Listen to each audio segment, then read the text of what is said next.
Being in the mountains in winter is amazing because the whole landscape changes. It's a whole new aspect to the hills. But it obviously changes the landscape. It can make navigation harder, can be more easy to fall over. The snow can cover hazards and make tripping and falling a little bit more of a problem.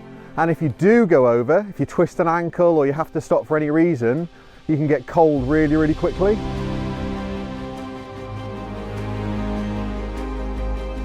You always need to ask yourself 3 questions in a way. So I would always prepare beforehand, look for about the weather before going, and just question yourself if you're competent going out in the winter.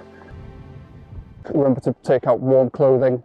You possibly would need some crampons, ice axe, and yeah, always bring a first aid kit with you as well, just in case.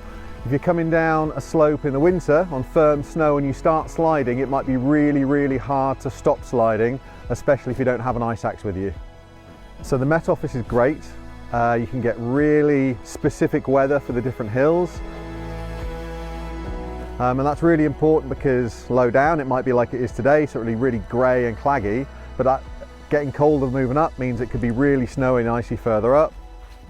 To help you prepare beforehand before going out, if you're planning on going out in winter, we do use the Wyddfa Live website. So that's basically a website with a bit more detail in terms of the ground conditions, which the park kind of funds our contractor to go out to survey the path and to report back what you might expect when you visit the mountain.